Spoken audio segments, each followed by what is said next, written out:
और जय भीम। बहुत गर्मजोशी के साथ आपने स्वागत किया। और क्यों ना हो, अगर मुजफ्फरनगर में गर्मी नहीं मिलेगी तो कहाँ मिलेगी।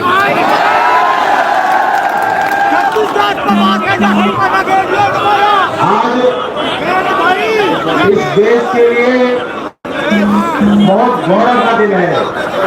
आज हमारे देश के लिए हम सब त्योहार मनाते हैं, सब आपस में मिलके, गले मिलके, मिठाई बना के, पकवान बनवाकर, मोहल्ले में, घर परिवार के साथ। लेकिन आज का दिन इस देश के लिए, इस देश के भविष्य के लिए, शोषित, गरीब, वंचित समाज के लिए, किसान मजदूर के लिए सबसे बड़ा त्योहार है।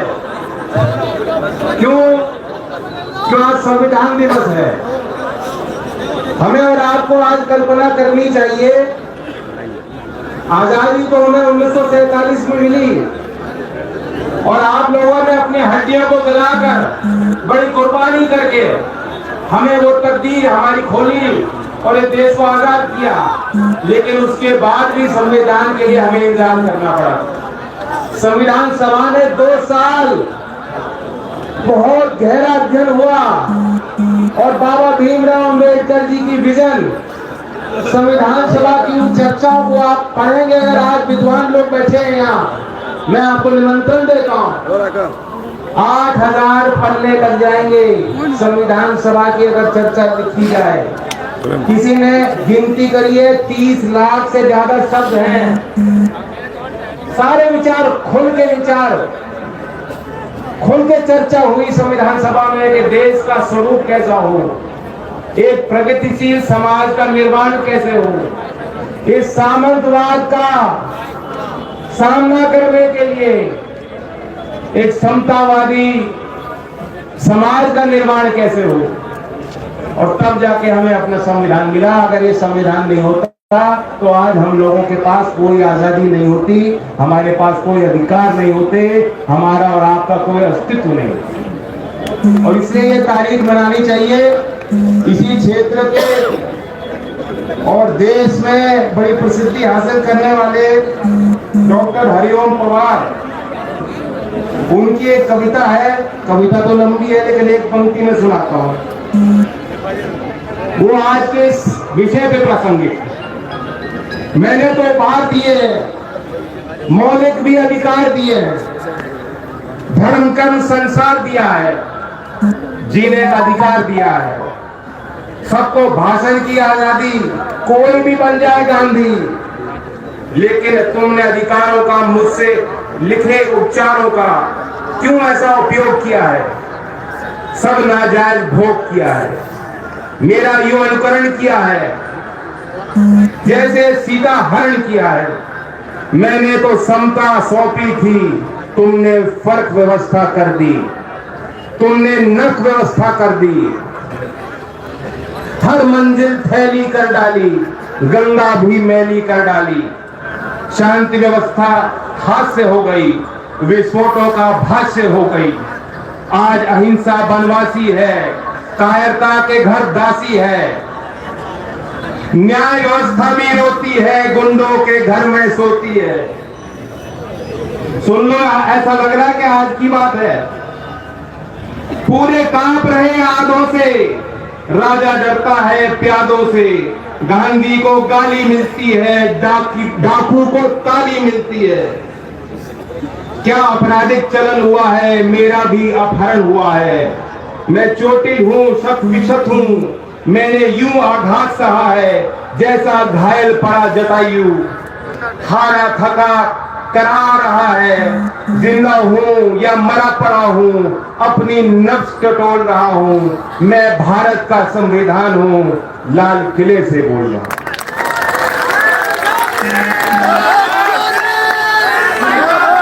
हम लोग आज ताली बजा रहे हैं, लेकिन ये कठोर कड़वा सत्य है और ये आज का सत्य है, आज की शासन प्रणाली का सत्य है। ये पोल खुल गई है। तरह तरह के वादे करके, बड़े लुभाने वाली बात करके आप लोगों की वोट इन्होंने बटोरी। और वादे इतने अच्छे किए थे हर वर्ग को समझाने के लिए। अमित शाह जी आए, इस विधानसभा की बात बता रहा हूं, कह गए थे कि किसानों के घर 5 साल बिजली का बिल नहीं आएगा। बिजली का बिल आ रहा है, नहीं आ रहा? मीटर लग रहे हैं, कैसे दोगे बिल? भुगतान हुआ था 14 दिन में। अब वादा था, कह गए, उनको आपकी वोट चाहिए थी, ले गए। इन्होंने करोड़ों रोजगार देने की बात कही थी, कहां करोड़ों से धाम करके गिरे हैं। और अब प्रधानमंत्री रोजगार मेला करते हैं जिसमें 71,000 लोगों को, जिनकी नौकरी 1.5 साल पहले लग चुकी थी, उनको बुला करके एक चिट्ठी पकड़ा रहे हैं। ये हालात देश के हो गए। गरीब के हौसलों को ये लोग नहीं समझ पाए, गरीब के इरादों को ये नहीं समझ पाए, गरीब के सपनों को ये नहीं समझ पाए। अन्नदाता तो भगवान का रूप होता है और अन्नदाता किसान के साथ खेत में से खेत को जमाने में मेहनत करने वाला मजदूर भगवान का रूप होता है। ईंट पे ईंट लगाकर घर का निर्माण करने वाला श्रमिक भगवान का रूप होता है। अपने हाथ से और कारखाने में कपड़ा बनाने वाला बुनकर भगवान का रूप होता है। आज इस भरी सभा में पूछता हूं, क्या किसान और मजदूर और बुनकर जो भगवान का रूप है, ये अपने आप को धार्मिक बताते हैं? क्या ये लोग आपको मानते हैं? इन्होंने आपका सम्मान रखा? अभी हमारे आदरणीय मंजूर साहब ने बात बताई इलाज वाली, पहली बार सुनी, सब लोग हंसे। लेकिन यही बात हो रही है कि इलाज कर रहे। इलाज किसका करना चाहिए? जो मन में नफरत पालता है। क्यों? नफरत पालने वाले का तो ब्लड प्रेशर भी, पारा भी ऊपर चढ़ा होता है, वो कभी मुस्कुरा नहीं सकता, उसके अंदर क्रोध होता है, क्रोध। वो ज्वालामुखी कब फट जाए, किस पे फट जाए, किसी को मालूम नहीं। लेकिन हमारे लोग धैर्य वाले हैं, हमारे लोग मुस्कुराने वाले हैं, हमारे लोग हिम्मत वाले हैं। खेती तबाह हो जाती है, दाम मिलता नहीं मंडी पे, फिर जो है अपने आप को समेट के परिवार को हिम्मत के साथ फिर दोबारा जुटता है उसी काम के। कल नया सवेरा है, ऐसा हौसला होता है किसान का, ऐसा माला होता है किसान का। और इसलिए 13 महीने किसी ने पूछा नहीं, सरकार ने जंजीर सड़क पे बिछा दी, पानी की बौछार, लाठी, गाली गलौज, जो कुछ भी सरकार के बस में था उन्होंने आपके आगे रोड़े तैयार करके बनाए। लेकिन वो आपका जज्बा था, आपका हौसला था, आप रुके नहीं, आप थके नहीं, आप हारे नहीं। और आज वो लोग जो कहते हैं कि चौधरी अजीत सिंह हमने हराए, तुम्हारे आगे कोई किसान कभी हारा और ना चौधरी अजीत सिंह जी हारे, वो तो जीत के चले गए कि उन्होंने भाईचारा हमारा बना दिया।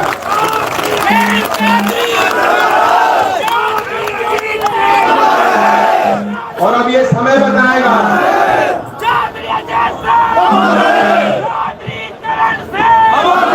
ये तो समय बताएगा कि ऐसे आपत्तिजनक बोल बोलने वालों का आप लोग 5 तारीख में क्या करो, ये समय बताएगा। आज आपने बड़ा आशीर्वाद दिया और आपने मंच की तरफ एक तस्वीर जो हमने बनाई उसकी तरफ गौर किया हो। ये सिर्फ वोट हासिल करने के लिए या जीत अपनी पक्की करने के लिए हमने गठबंधन नहीं किया है। ये एक उभरते भारत की नई तस्वीर और नए लीडरशिप की तस्वीर है। एक नया सामाजिक समीकरण है जिसके बल पर खतौनी से चलकर दिल्ली का समीकरण हम बिगाड़ देंगे। जो लोग दमनकारी नीति अपना रहे हैं और वहां से लेके फिर अगली बार उत्तर प्रदेश की गद्दी को भी हिलाने वाला यही समीकरण है जो तीनों पार्टी का समीकरण हमने बनाया। और चंद्रशेखर जी को बताया कि जन्मदिन है, चंद्रशेखर जी मैं इनकी तरफ से वादा कर रहा हूं, कर दूं वादा। किसान का कलाकंद बहुत फेमस है कि नहीं?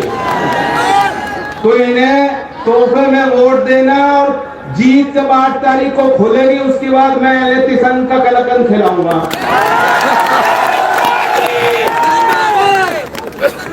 मीठा तो ज्यादा पसंद है ही हमें।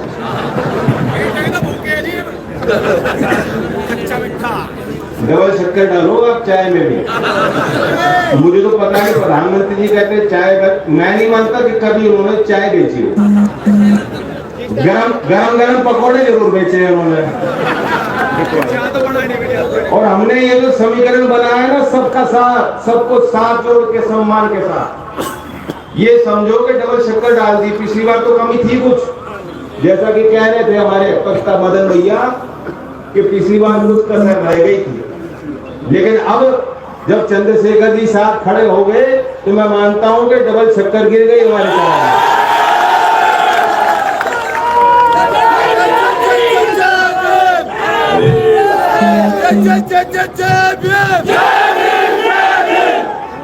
देखिए बाबा साहब ने, जो आप देखें उस कॉन्स्टिट्यूशनल असेंबली की डिबेट्स को पढ़ेंगे, उन्होंने चिंता व्यक्त की।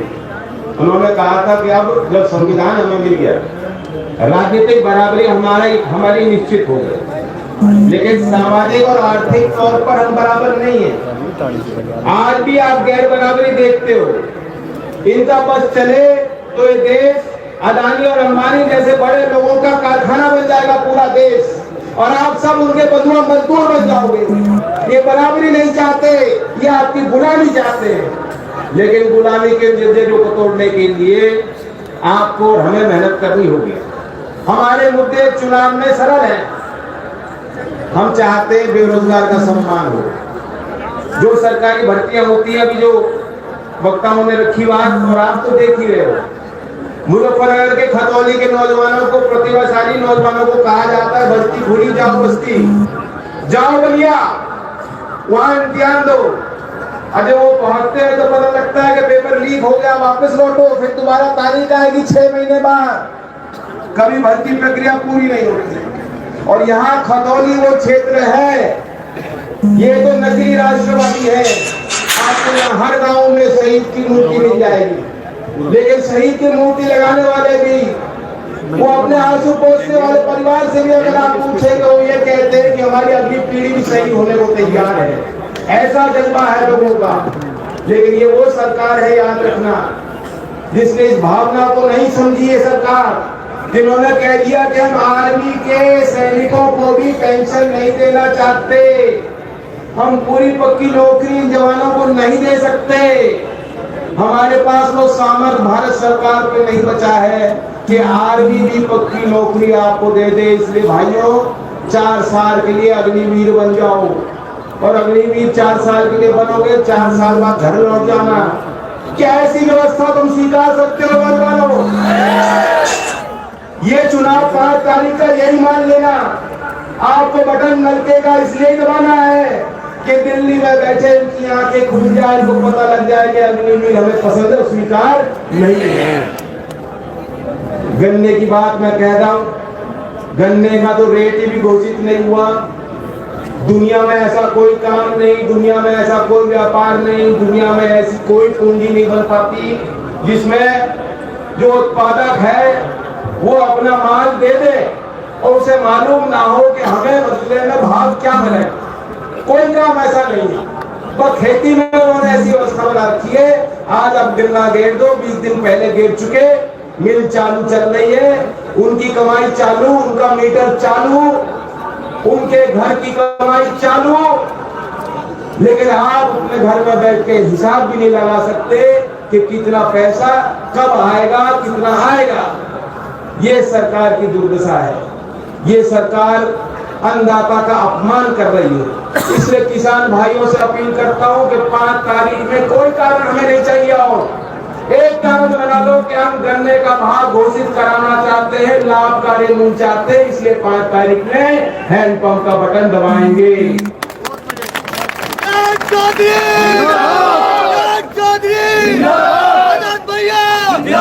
मुझे लगता है समझदार को समझाने की जरूरत पड़ती है। आपके हाव भाव को देखकर मुझे चैन आया है। आने वाले दिनों में मैं भी आपके बीच रहूंगा, प्रयास करूंगा सभी गांव में हम लोग चलें।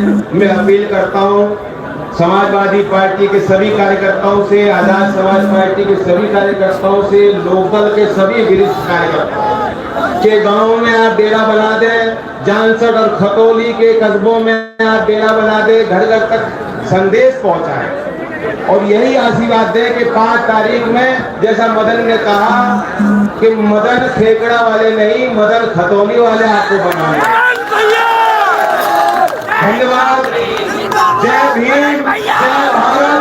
चौधरी चरण सिंह, चौधरी अजीत सिंह।